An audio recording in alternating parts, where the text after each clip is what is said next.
ॐ नमो भगवते वासुदेवाय।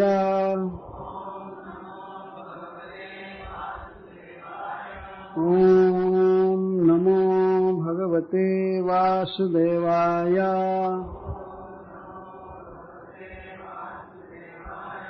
ॐ नमो भगवते वासुदेवाय।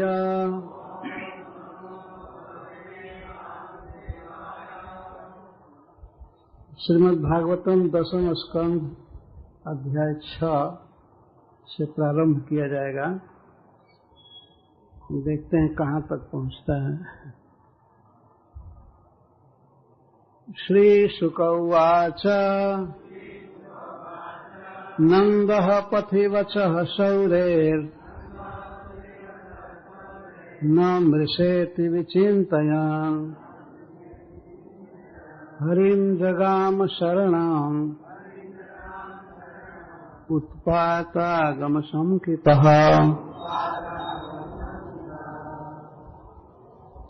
श्री शुक उवाच। श्री सुखदेव गोस्वामी ने कहा, नंदः नंद महाराज पथि मथुरा से गोकुल के पथ में, वचः बात, शौर्य है वसुदेव जी के, न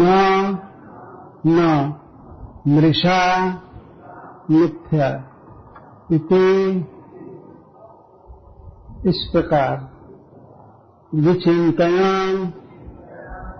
विशेष चिंतन करते हुए हरिं सर्वभयहारी भगवान की जगाम लिए गए शरणं शरण में, उत्पात अनिष्ट आगमन के बात सोचकर, शंकितः भयभीत। जय श्रील प्रभुपाद, जय कृष्ण बलराम, जय श्री श्री राधा श्याम सुंदर, जय श्रील सुखदेव गोस्वामी, समस्त वैष्णव वृंद।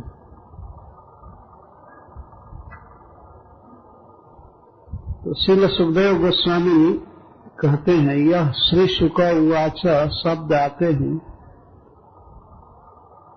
हमें गंगा जी के तट पर महाराज परीक्षित की उस विशाल सभा में सम्मिलित होना चाहिए महिमा। श्री सुखदेव गोस्वामी भगवान श्री कृष्ण की कथाओं को कह रहे हैं, महाराज परीक्षित के आग्रह पूर्वक पूछे गए प्रश्नों का उत्तर दे रहे हैं। भगवान के जन्म की कथा मैं बारंबार कहा हूं, अब बाल लीला कहने की इच्छा है, तो यहां से प्रारंभ कर रहे हैं। श्री कृष्ण के जन्मोत्सव में आनंद मनाने के बाद श्री नंद बाबा कंस को वार्षिक कर देने गए। एक वर्ष के भीतर जो सरकारी कर था उसको देने के लिए मथुरा गए, कुछ गोपों के साथ सकट पर चढ़कर, बैलगाड़ी पर चढ़कर के मथुरा गए गोकुल से। तो वहां श्री वसुदेव जी से उनकी भेंट हुई। श्री वसुदेव जी आए उनके स्थान पर। श्री नंद बाबा मथुरा के लगभग बाहर ही अपनी बैलगाड़ी खड़ा करके और कंस को कर देने गए। क्यों कर देने गए? क्योंकि नंद बाबा ने सोचा कि यदि सरकार का टैक्स कर बाकी रहेगा और कोई सरकारी आदमी इधर आ जाए गोकुल में यहाँ का बहुत बड़ा वैभव देखेगा, और हमें जो पुत्र हुआ है तो इसकी भी सूचना मिलेगी कंस को। मेरी मित्रता है वसुदेव जी के साथ, और वसुदेव जी के पुत्रों की वो हत्या कर रहा है, तो कहीं इस मित्रता के चलते हमारे पुत्र को भी मारने की चेष्टा न करे। इसलिए उन्होंने सोचा इधर कोई आवे ही नहीं, मथुरा से कोई लगान टैक्स बाकी न रहे, कोई किसी प्रकार का संबंध न रहे। उसको बल्कि सालाना जो लगान देते थे उससे कई गुना ज्यादा दे करके उसको उधर ही रखना चाहिए। नंद बाबा ने ये सोचा, इसलिए वो मथुरा गए थे। जब वसुदेव जी को पता लगा कि हमारे भाई और मित्र श्री नंद महाराज आए हैं, तो वे उनसे मिलने गए। जब पता लग गया कि नंद बाबा कर दे दिए, तो वे उनसे मिलने आए। उस समय वसुदेव जी अपने घर पर थे। वे चाहते तो देवकी के साथ आ सकते थे, लेकिन देवकी को लेकर नहीं आए। जिस स्त्री ने अभी अभी अपने बच्चे को जन्म दिया है, और जो बच्चा नंद के पास रखा गया है, और वो नंद महाराज यहाँ आए हैं, तो माँ को कितनी लालसा होगी यह सुन करके कि नंद बाबा आए। पर वसुदेव जी ने कुछ भी बताया नहीं उनको।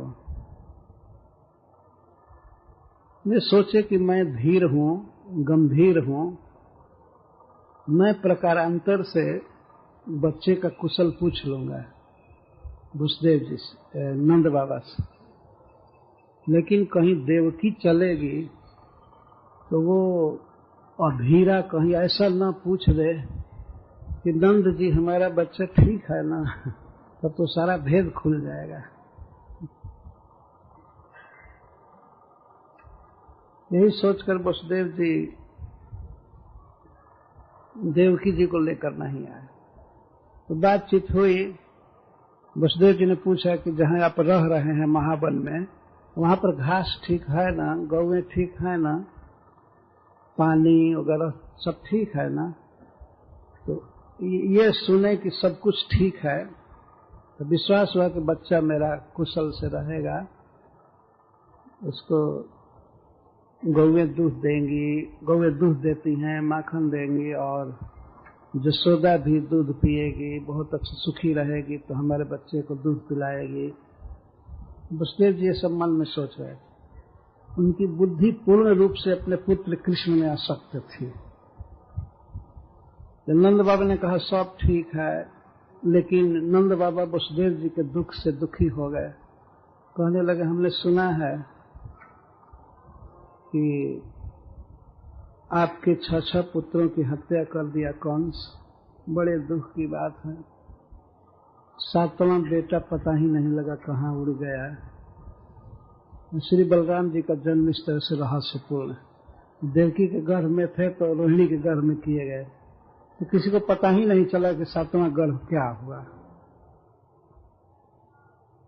नंद बाबा को एक बिल्कुल पता नहीं कि वही बच्चा यहाँ आ गया है, रोहिणी के गर्भ से जन्म लिया है। और 8वें संतान के रूप में एक लड़की भी हुई आपको, तो वो भी आकाश में चली गई। विपत्ति पड़ती है तो ऐसे एक लड़की रहती, आधार रहती, लेकिन वो भी उड़ गई, चली गई। जब नंद बाबा ने ऐसा कहा, तब वसुदेव जी को पूरा विश्वास हो गया कि मेरे रहस्य का कुछ भी पता नहीं। मैं आधी रात के समय अपने पुत्र को पहुंचाया, इसकी कोई खबर नंद महाराज को नहीं है। जब उन्होंने कहा नंद बाबा ने कि 8वीं संतान बच्ची हुई, वो भी आकाश में चली गई। वो भले दुर्गा थी, जोगमाया थी, लेकिन आखिर गई ना, हाथ से तो चली ही गई। तो शोक प्रकट कर रहे। इस प्रकार दोनों भाई आपस में बातचीत कर रहे थे। तो श्री वसुदेव जी बहुत बड़े पॉलिटिशियन थे, क्षत्रिय थे, और उनको इस बात का पता हो गया था कि पूतना गोकुल जाने वाली थी।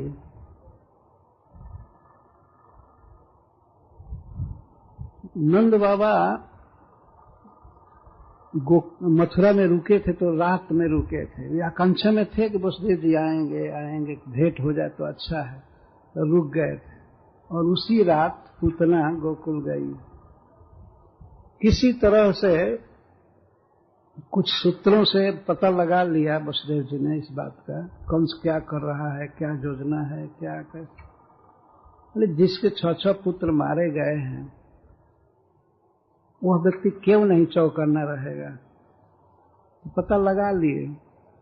वसुदेव जी कहे नंद बाबा से, करो वही वार्षिको दत्त। आपने वार्षिक कर दे दिया राजा कंस को, राज्ञे दृष्टा वयम चवह, और हम लोगों से भेंट भी हो गई। न स्थेयम बहुतिथम, अब बहुत दिन यहां मत रहिए। संति उत्पाताश्च गोकुले, गोकुल में उत्पात हो रहे हैं। आप गोकुल के राजा हैं और आपके बिना अनाथ है गोकुल। आपको जितना जल्दी जाना चाहिए गोकुल में, क्योंकि संति उत्पाताश्च गोकुले, गोकुल में उत्पात हो रहे हैं। वर्तमान क्रिया में बोल रहे हैं वसुदेव जी। और उस समय उतना पहुंच गई थी गोकुल। उसी को श्री वसुदेव जी ने कहा कि गोकुल में उत्पात हो रहे हैं, आप रहेंगे तो अपनी बुद्धि से रक्षा करेंगे सबकी, गौओं की, गोपों की, और मुख्य अर्थ था कि मेरा बच्चा सुरक्षित रहेगा। आप छोड़ करके कैसे आ गए, ये मन में भाव था। जल्दी से जल्दी भेज रहे हैं। यहाँ न स्थेयम बहुत तिथम, बहुत दिनम, बहुत दिन मत रुकिए यहाँ। संति उत्पाताश्च गोकुले, गोकुल में उत्पात हो रहे हैं। यह बात सुन करके नंद बाबा तुरंत सकट में बैलों को जोते। कई सकट थे, 3-4 सकट लेकर गए थे। यद्यपि गोकुल की रक्षा उन्होंने गोपों पर सौंप दिया था। बड़े बलवान और बुद्धिमान गोप थे। बुद्धिमानों में सर्वश्रेष्ठ गोप थे उपनंद महाराज। इनको सौंपे थे, इनकी अध्यक्षता में गोकुल की रक्षा करना सब ठीक से। फिर भी वसुदेव जी की बात को सुन करके बहुत डर गए। तो जब नंद महाराज रास्ते में जा रहे थे मथुरा से गोकुल, तो पथ में वे भगवान की शरण लिए। वैसे परम वैष्णव होने से नंद बाबा तो सदा ही भगवान की शरण में हैं, लेकिन इस उत्पात आगम की आशंका से, भय से विशेष रूप से भगवान की शरण लिए। जैसे वैष्णव लोग लेते हैं, कोई अनिष्ट आशंका के समय नमस्ते नरसिंहाय, तो भगवान की शरण में तो हैं ही, लेकिन उस समय कुछ विशेष शरण लेते हैं।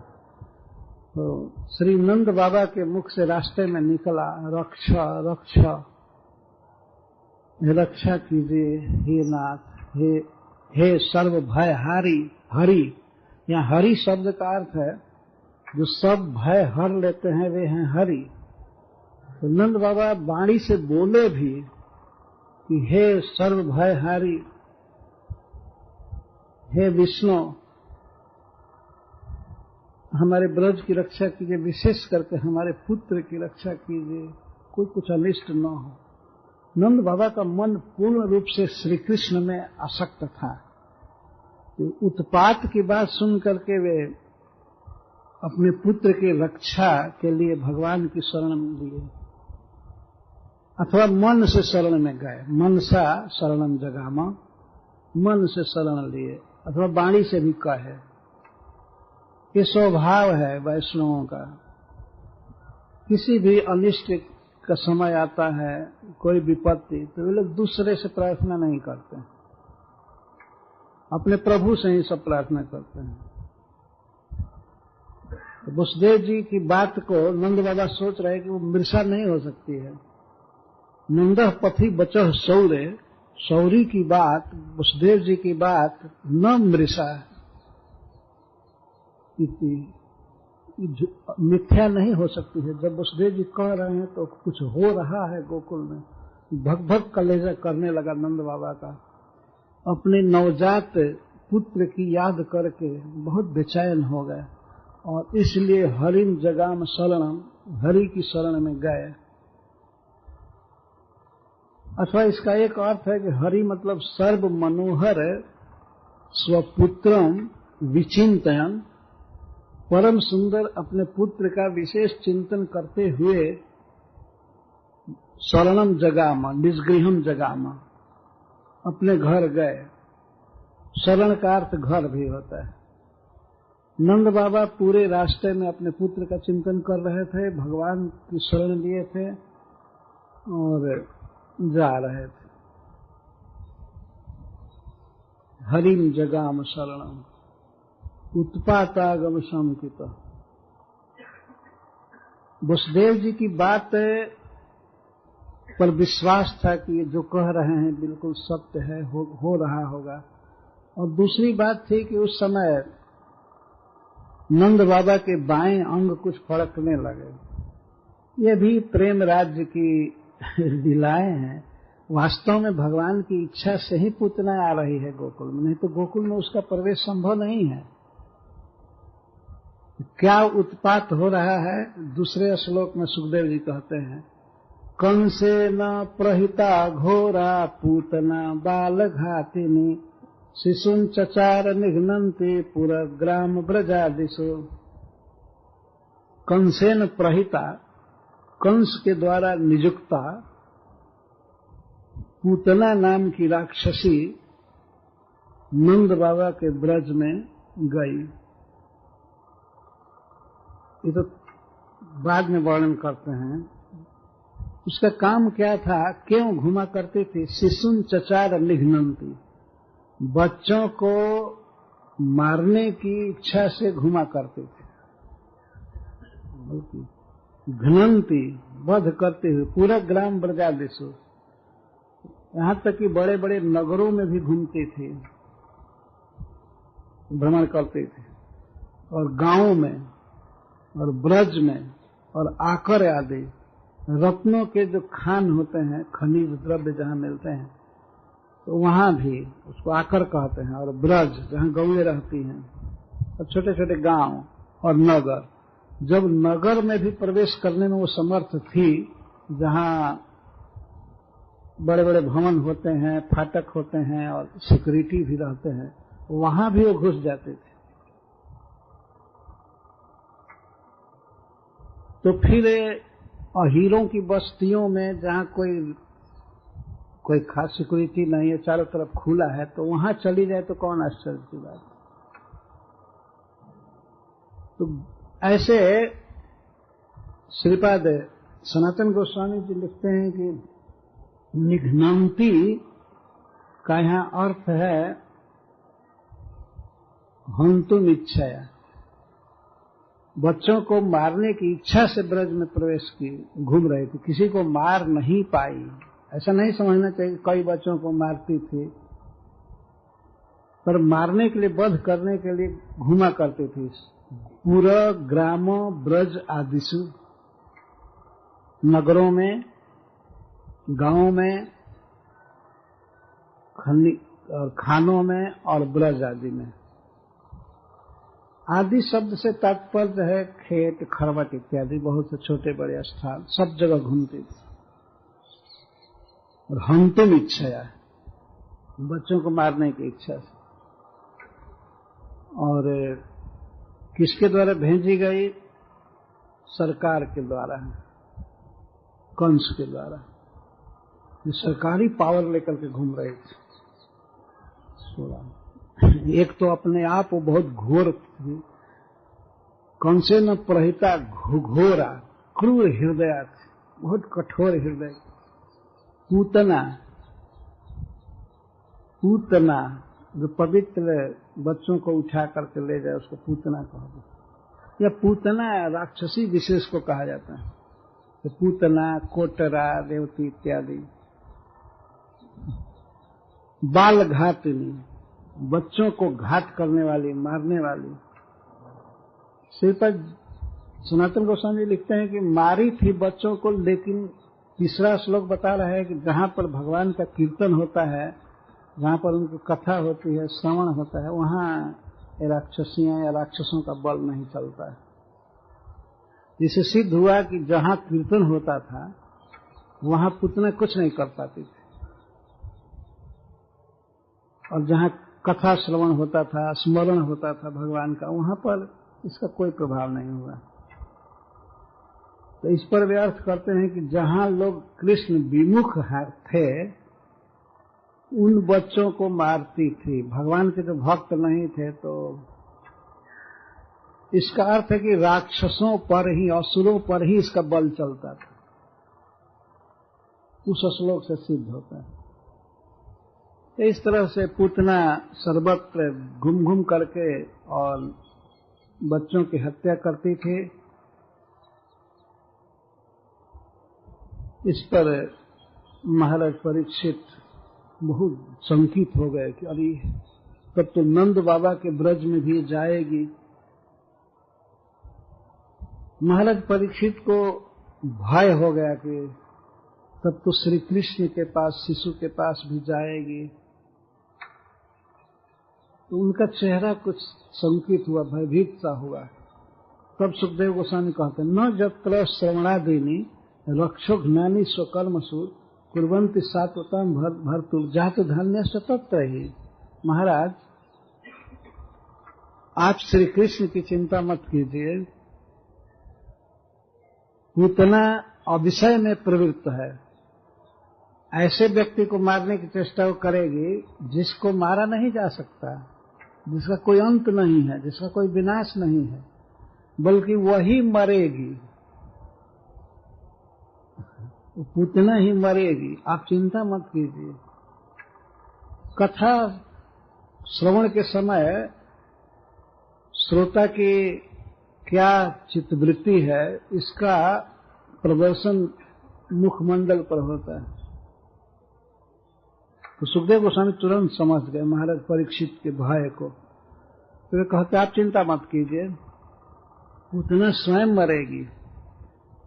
न जत्र श्रवणादीनि रक्षक ज्ञानी स्वकर्म। जिस स्थान, जिन जिन स्थानों पर सात्वतपति भगवान श्री कृष्ण का, श्री विष्णु का स्मरण, श्रवण, कीर्तन, वंदन आदि नहीं होता है, उन्हीं स्थानों पर इन राक्षसियों का प्रभाव चलता है। इस श्रवण आदि नहीं है जहां, तो श्रवण से तात्पर्य कीर्तन, स्मरण, वंदन, अर्चन इत्यादि जिन स्थानों पर भगवान का श्रवण कीर्तन आदि नहीं होता है, वहीं पर राक्षसियों का या राक्षसों का प्रभाव होता है। श्रवण नहीं है, श्रवण होता है। तो श्रील विश्वनाथ चक्रवर्ती ठाकुर अर्थ करते हैं, कहीं पर भगवान के नाम का या गुण का, लीला का श्रवण हो रहा है, कीर्तन हो रहा है, और वो भी कीर्तन दूसरा हो रहा है, लेकिन उसी में थोड़ा थोड़ा नाम गा दिया जाता है और भगवान की बातें भी थोड़ी कह दी जाती हैं, तो वहां पर भी राक्षसों का प्रभाव नहीं होता है। और फिर प्राधान्य रूप से जहां कीर्तन ही हो रहा हो, मुख्य वही श्रवण हो और सब बातें गौड़ है, तो जहां और बातें प्रधान रहती हैं, केवल थोड़ा सा भगवान का नाम और गुण कीर्तन कर दिया जाए तो वहां पर ही राक्षसों का प्रभाव नहीं पड़ता है। और फिर जहां पर प्रधान रूप से भगवान का गुण कीर्तन हो, श्रवण हो, तो वहां कैसे प्रभाव हो सकता है। और जहां केवल नाम कीर्तन हो रहा है, केवल भगवान का गुणानुवाद हो रहा है, वहां पर कैसे प्रभाव होगा। और फिर कीर्तन और श्रवण की बात छोड़ दीजिए, ये प्रभु स्वयं ही जिस स्थान पर प्रकट हैं, वहां पर कैसे राक्षसों का प्रभाव हो सकता है। अनेक कैमुत्य न्याय से श्रील सुखदेव गोस्वामी इस बात को कह रहे हैं। जहां 2-4 बार नाम गान किया जाए तब भी प्रभाव नहीं होता है राक्षसों का, और फिर प्रधान रूप से कीर्तन किया जाए, केवल रूप से कीर्तन किया जाए, और कीर्तन और श्रवण की बात छोड़ दीजिए, जहां पर साक्षात वही विद्यमान है वहां पर क्या अनिष्ट की आशंका हो सकती है? कुछ भी नहीं। इसलिए आप भय मत कीजिए। न यत्र श्रवणादीनि रक्षोघ्नानि स्वकर्मसु कुर्वन्ति सात्वतां भर्तुर्जातु धान्यश्च तत्र हि प्रभवन्ति इति शेष। जहां पर भगवान का स्मरण नहीं है, श्रवण नहीं है, कीर्तन नहीं है, वहीं पर इन राक्षसियों का प्रभाव चलता है। श्री कृष्ण जहां विद्यमान वहां क्या प्रभाव होगा? साक्षात प्रभु विद्यमान। इस तरह से महाराज परीक्षित को आश्वासन देकर श्रील सुखदेव गोस्वामी अब वर्णन करें कि पूतना किस तरह से गोकुल में प्रवेश की। ऐसा प्रभाव नहीं होता है तो प्रवेश कैसे कर गई? जब साक्षात भगवान वहां विद्यमान है तो वहां पर कैसे प्रवेश कर गई? ये भगवान की ही इच्छा से प्रवेश की। और श्री कृष्ण चाहते थे कि इसका वध होना चाहिए और इसका उद्धार होना चाहिए, तो श्री कृष्ण की इच्छा से प्रवेश की। किस तरह से प्रवेश कर रही है, कैसे मथुरा से गई, टेम्पू से गई कि बस से आई, किस तरह से आई? सा खेचरी, सुखदेव गोस्वामी कहते हैं खेचरी, खे आकाशे चरती इति खेचरी। लोग हमेशा आकाश से ही चलती थी, जमीन पर कभी नहीं चली थी। उसमें ऐसी शक्ति थी कि वो आकाश में उड़ करके चलती थी, इसलिए उसको खेचरी कहते हैं। सा खेचरी, वह पूतना आकाश मार्ग में जो चलती थी, एकदा उत्पत्य, एक समय उड़ी मथुरा से, वहीं एयरपोर्ट होगा जहां भी, वहां से उड़ी, कंस के राजभवन से ही चली और अपने रूप में ही उड़ी। और जब गोकुल के पास पहुंची, जमुना पार की होगी, उड़ करके गई और जब गोकुल के पास आई तब वहां पर खूब सुंदर गोपी का रूप बनाया, खूब सुंदर। इसका वर्णन सुखदेव गोस्वामी कई श्लोकों में कर रहे हैं। जो सित्वा मायात्मानम प्राविशत कामचारिणी, कामचारिणी, काम का अर्थ है इच्छा, अपनी इच्छा के अनुसार वो कहीं भी जा सकती थी। कामचारिणी, कामेन स्व इच्छया चारिणी, कामचारिणी। इच्छा के अनुसार जा सकती थी कहीं, आकाश में भी कितना फीट ऊंचा उड़ना है वो उड़ सकती थी, तो उड़ करके चली गई, अपने उसी भयानक रूप से उड़ करके गई थी। उत्पत्ति एकदा, कब? एक समय। सुखदेव जी कहते एक समय। एक समय मतलब जब श्री कृष्ण 6 दिन के थे, ऐसी लोक श्रुति है, लोक में बात विख्यात है। श्रीपाद सनातन गोस्वामी जी कहते हैं कि लोक में बात प्रसिद्ध है।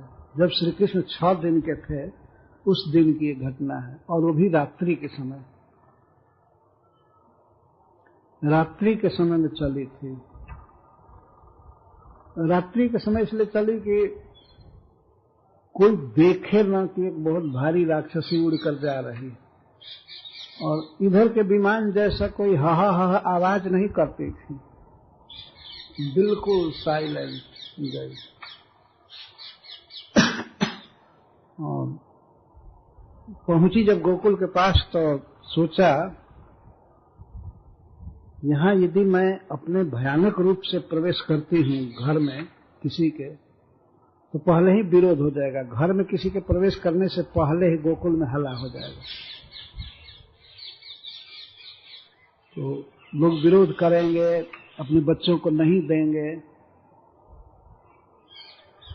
इसीलिए वहां के लोग जितने सुंदर थे, जैसे श्री गोपी जन, माता जसोदा वगैरह, परम सुंदर स्पिरिचुअल जगत की ये सब स्त्रियां हैं।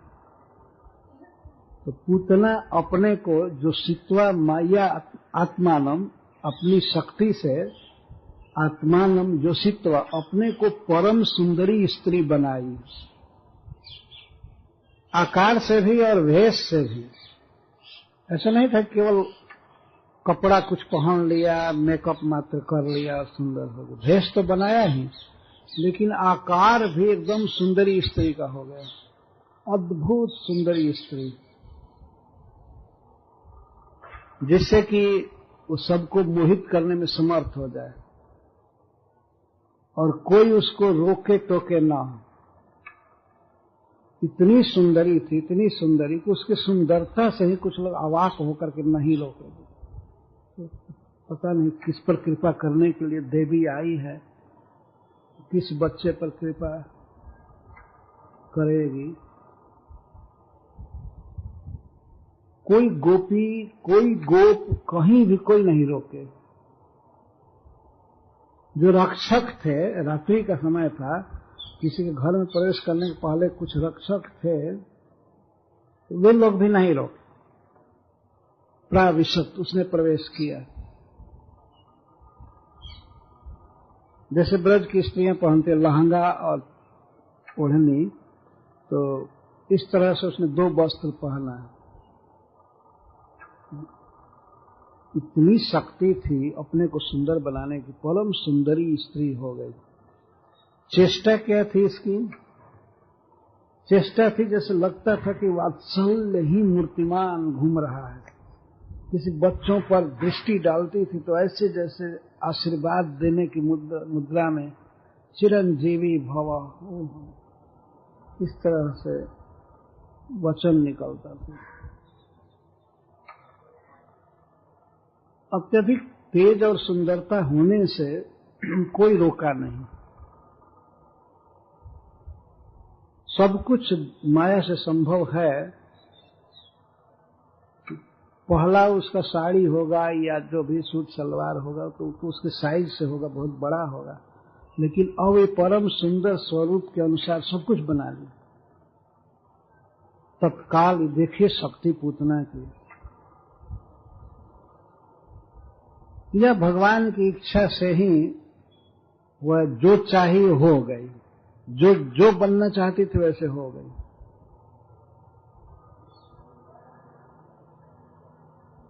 महाराज परीक्षित पूछ सकते हैं कि कैसे प्रवेश कर गई, तो उसी का उत्तर देते हैं, सा खेचरी एकदा उत्पेत्य पूतना नंद गोकुलम जो सित्वा माई आत्मानम। जो सित्वा संस्कृत में योषा शब्द स्त्री के लिए प्रयुक्त होता है। योषा का अर्थ होता है जिसमें लोग आसक्त हो जाए, सबका आकर्षण हो, उसको योषा कहते हैं। योषित आकर्षण का विषय होती है। तो पूतना इस तरह से जो सित्वा माया आत्मा ने अपने को परम सुंदरी स्त्री बनाई, परम सुंदर स्त्री। एक तो वेशभूषा और आकार बहुत सुंदर, उसके बाद चेष्टा भी बहुत सुंदर। तो एक श्लोक में उसके वेशभूषा का वर्णन करते हैं और दूसरे श्लोक में उसके चेष्टा का वर्णन करते हैं।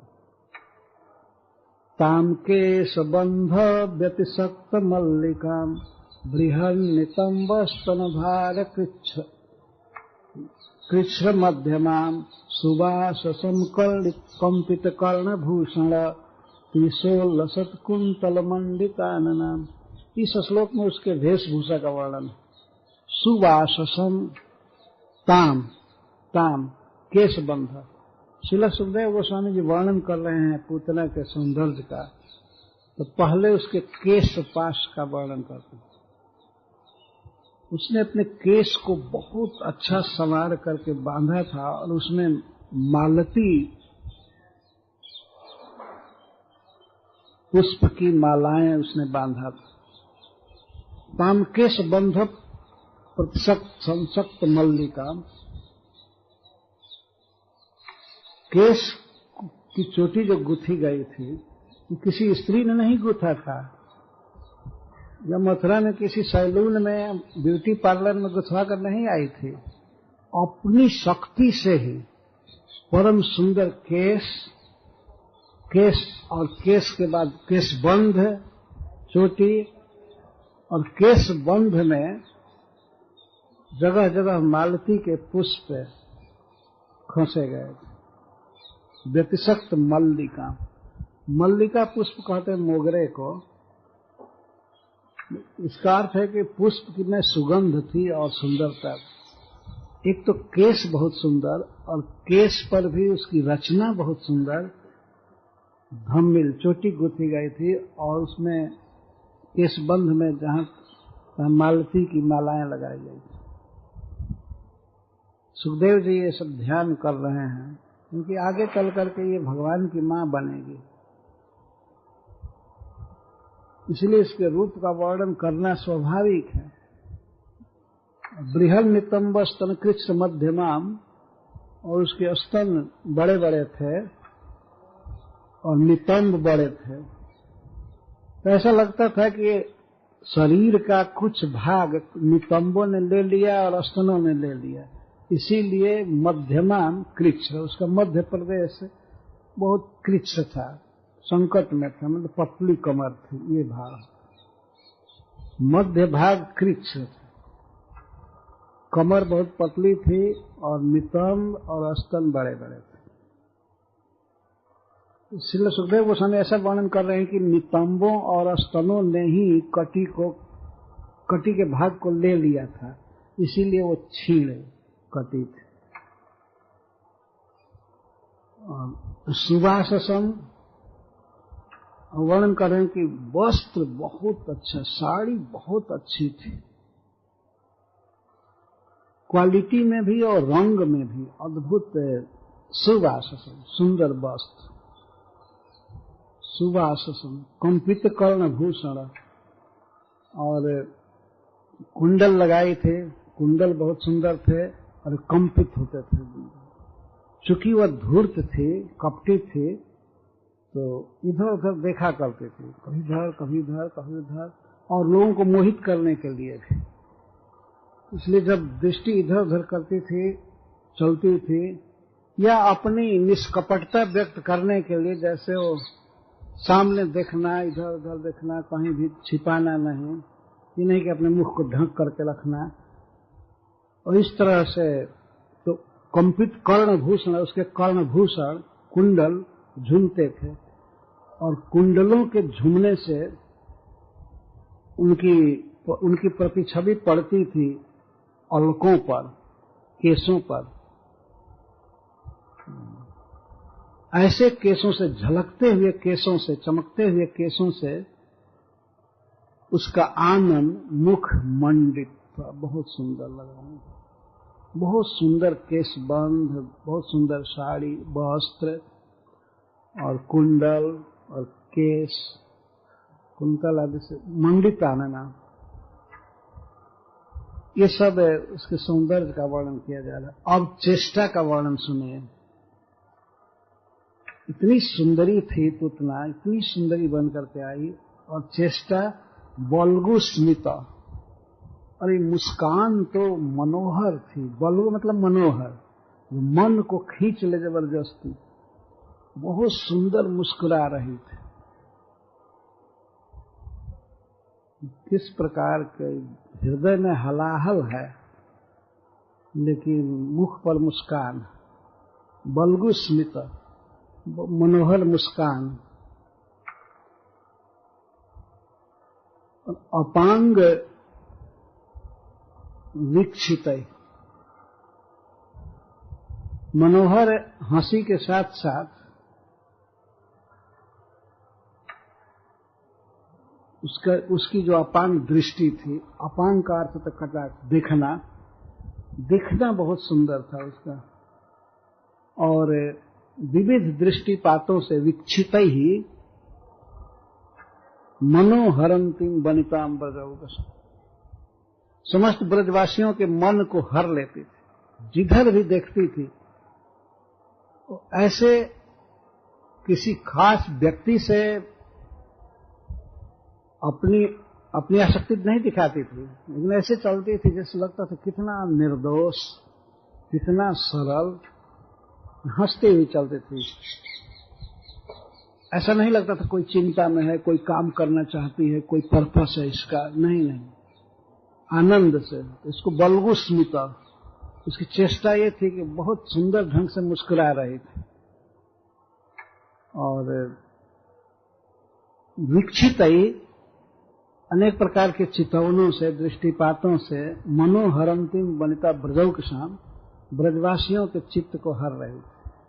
ब्रजवासी से तात्पर्य है स्त्रियों का और पुरुषों का भी, सबका चित्त हर लेती थी। चित्त हर लेते, सब यही बात करती थी कि कहाँ की देवी है, अमरावती से आई है कि विभावरी से आई है, मतलब देवताओं के जो लोग हैं या दैत्यों के लोग हैं, और कहाँ से आई, अलकापुरी से आई है, अवश्य पृथ्वी की नहीं हो सकती है। ये तो ध्यान ही नहीं था कि मथुरापुरी से आई है। तो अलकापुरी से आई है, इंद्र की राजधानी से आई है, कोई पूछने का साहस भी नहीं करता था। बहुत बड़ी स्त्री है तो इससे क्या बात करें, क्या पूछें। कोई ये भी नहीं पूछे कि तुम्हारा कहाँ घर है और यहाँ क्या पर्पस है आने का गोकुल में, कि तुम किसकी हो, ये सब कुछ भी पूछने का साहस नहीं हो रहा है। यह है मनहरण। इतनी मनहर से बस देख रहे थे और उसके विषय में बात भी कर रहे थे। अच्छा, और हाथ में लीला कमल ली थी, जैसे लक्ष्मी जी रखती हैं या भगवान रखते हैं हाथ में कमल, तो कमल ली थी। तो कमल लेने के कारण स्त्रियों को क्या रियलाइजेशन हुआ,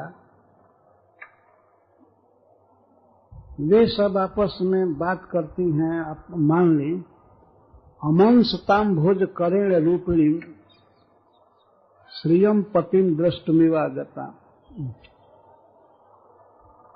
हाथ में कमल लिए थे तो स्त्रियां अपना रियलाइजेशन दे रही हैं। स्त्रियां हमेशा बेवकूफ होती हैं, तो वो सब कहती हैं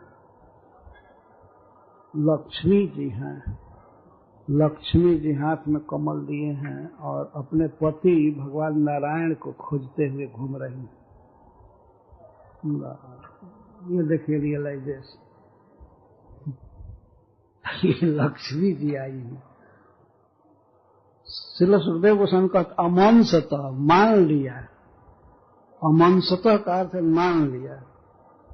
अम्भोज करें रूपिणी, श्री लक्ष्मी जी परम सुंदरी श्री लक्ष्मी जी हैं। ऐसा कौन माना, गोप्य अमंसतः, गोपियों ने मान लिया। ये लक्ष्मी जी क्या उपद्रव करेंगी वो तो बाद में पता चलेगा ना। लेकिन और लक्ष्मी जी मान ले तो जिस समय श्री कृष्ण को एक गोद में लेगी तो उस समय जसोदा और रोहिणी भी, ये गोप्य शब्द से ये भी अंतर्भुक्त हैं। उन्होंने सोचा कि आहा, लक्ष्मी जी अगर हमारे बच्चे को दूध पिला देंगी तो हमारा बच्चा अजर अमर रहेगा, दीर्घजीवी बनेगा। तो इसलिए वो लोग रोकी टोकी नहीं। जो लक्ष्मी जी ही घर घर घूम रही हैं तो कौन रोके। वनिता इतनी सुंदर स्त्री जो बहुत बन ठन के तैयार, वनिता सुखदेव गोस्वामी कहते हैं। वनिता उस स्त्री को कहते हैं जो मदमस्त हो और जवानी हो, श्रृंगार की हो और प्रसन्न हो सब तरह से, उसको वनिता कहते हैं। तो ब्रजवासी तो माने कि वनिता है, श्रेष्ठ स्त्री है, घूम रही है, पता नहीं किसको आशीर्वाद देगी, क्या करेगी। और गोपियों ने तो मान ही लिया कि लक्ष्मी। अथवा लक्ष्मी नहीं माने तो लक्ष्मी इव श्रियम इव, श्री जैसा ही मान लिया। साक्षात लक्ष्मी नहीं माना, लेकिन लक्ष्मी जैसा ही मान लिया। क्यों? अम्भोज करें। सबसे भ्रम पैदा कर रहा था, हाथ में जो कमल लेकर के चल रही थी। ये स्वभाव है लक्ष्मी जी का, अपने पति के समान वे भी अपने हाथ में कमल लेकर घूमती हैं। भगवान भी कमल लिए रहते हैं, ये भी कमल। कमल किस लिए ली थी? क्योंकि सुंदरी बनी थी तो भंवरे उसके मुख पर मंडरा रहे थे, तो उनको हटाने के लिए ऐसे कमल लेकर के घूम रहे, अथवा बिना भंवरे के ही ऐसे ही भ्रम में डालने के लिए।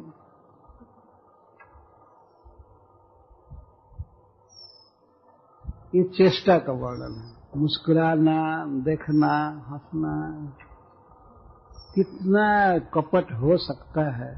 ये देखिए, बल्गु स्मिता पांग विसर्ग वीक्षित मनोहरंतिम वनिताम बजो।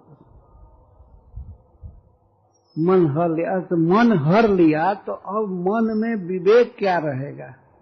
जब मन हर ही लिया, अपने में लगा लिया, तो सब चकित होकर के यही बात कर रहे थे। कुछ स्त्रियां से कहते हैं, सखी लक्ष्मी जैसा है कि नहीं? हाँ एकदम। देखा है क्या लक्ष्मी जी को? ऐसे कुछ भी वैसे लोग बात करते हैं। कुछ स्वादिष्ट मिल जाए तो कहते हैं लोग अमृत जैसा स्वाद है। वास्तव में जब अमृत कभी खाए होते तब न मेल करके देखते कि अमृत है नहीं है।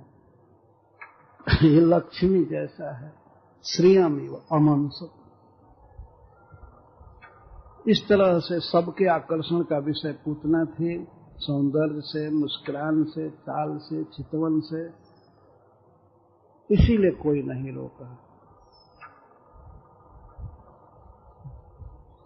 भगवान इसे आने दिए, अपनी इच्छा से प्रवेश कर रही है। अच्छा, प्रवेश करते करते तो गोकुल में प्रवेश किया। इसके बाद अकस्मात भगवान की इच्छा से, बच्चों को खोजने की इच्छा से, सबसे पहले नंद गृह प्राविशत, नंद बाबा के भवन में प्रवेश। नंद बाबा के भवन में प्रवेश की। किसी और बच्चे को मार नहीं पाई। जदृच्छयानंद गृह सदंतकम, असत अंतकम, दुष्टों का अंत करने वाले भगवान को इसने देखा। भगवान इसको नहीं देखे तो वे तो आंख बंद कर लिए। इसके आने की संभावना से, घर में प्रवेश करने से पहले ही आंख बंद कर लिए। पर पूतना ने देखा श्री कृष्ण को। श्री कृष्ण ने पूतना को नहीं देखा। नहीं देखा, आंखें बंद कर लिया। इस पर बहुत से भाव भक्तों ने लिखा है, तो उसको हम दूसरे सीटिंग में विस्तार से कहेंगे। हरे कृष्ण, जय श्री प्रभुपाद।